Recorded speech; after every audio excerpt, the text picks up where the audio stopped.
Bonjour à toutes et à tous. Le webcast d'aujourd'hui est consacré au Management Pack pour IBM Tivoli Storage Manager. Ce module d'administration est le premier de la gamme dédiée aux solutions de sauvegarde et de stockage. Tivoli Storage Manager est le logiciel de sauvegarde de l'éditeur IBM. Cette solution permet l'automatisation des sauvegardes et assure la restauration des données. Le Management Pack assure la découverte et la surveillance centralisée des composants TSM, à savoir les serveurs et les clients. Il va permettre aux administrateurs SCOM de surveiller divers points critiques de l'application, principalement les services, les processus et les fichiers de log sur lesquels reposent les composants TSM. La démonstration qui va suivre a pour but d'illustrer de quelle façon le Management Pack pour TSM aide les administrateurs à garantir le suivi de leur infrastructure de sauvegarde. Après l'import du Management Pack pour TSM, il faut se rendre dans la vue monitoring de la console pour découvrir l'arborescence dédiée à la supervision TSM. Cette arborescence comporte des vues spécifiques aux différents composants TSM, à savoir les clients et les serveurs. Les vues d'alerte et d'événements disponibles recensent les informations remontées depuis diverses sources telles que les journaux d'événements Windows et les autres fichiers de log relatifs aux serveurs et aux clients TSM. Les vues d'état renseignent sur le fonctionnement général des composants TSM. Prenons par exemple le serveur TSM de notre démonstration. Un passage dans le IS Explorer du serveur TSM permet de lister un certain nombre de métriques sur lesquelles repose la supervision du serveur. Cette supervision s'articule principalement autour de la surveillance de l'état des services et des processus. Si l'on observe le IS Explorer d'un client TSM, vous pourrez constater que la supervision de ce composant inclut la surveillance du comportement des fichiers de log de l'application TSM.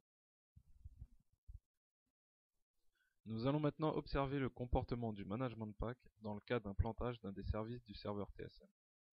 Concrètement, je vais arrêter un des services TSM de notre serveur de démonstration, puis observer les répercussions depuis la console SCOM.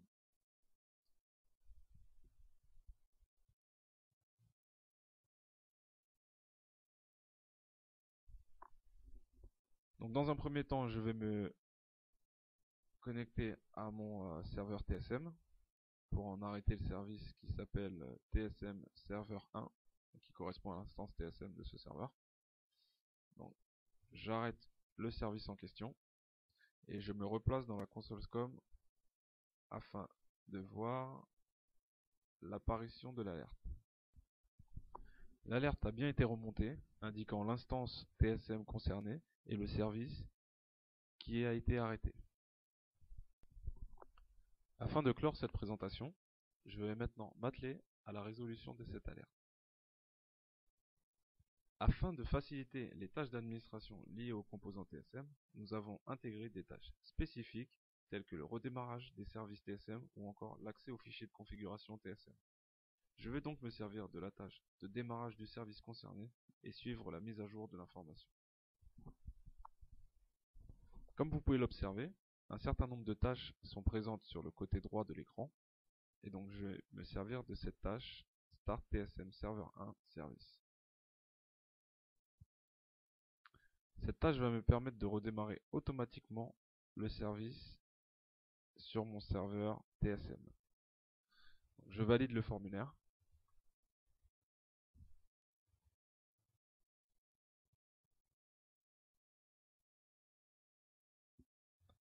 Voilà, la tâche s'est exécutée et nous indique que le service a été redémarré avec succès. Je vais donc vérifier cette information sur mon serveur TSM. Donc voilà ce qui est fait. Et donc nous observons bien que le service TSM Server 1 a bien été redémarré sur le serveur TSM. Et nous allons maintenant vérifier sur la console SCOM que le serveur TSM a bien été mis à jour et qu'il est de nouveau en état de fonctionnement. On peut aussi jeter un coup d'œil dans le IS Explorer afin de le vérifier point par point. Voilà, comme vous pouvez l'observer, le service TSM Server 1 est de nouveau vert, donc il est de nouveau fonctionnel. La démonstration du MP pour TSM est terminée. Je vous remercie d'avoir suivi cette présentation et je vous invite à découvrir et parcourir la suite des management packs de la gamme sauvegarde et stockage et de la gamme ordonnancement à l'adresse qui s'affiche à l'écran. Pour toute demande d'information, n'hésitez pas à nous contacter via l'adresse suivante: contact@atmg-france.com. À bientôt pour un nouveau webcast.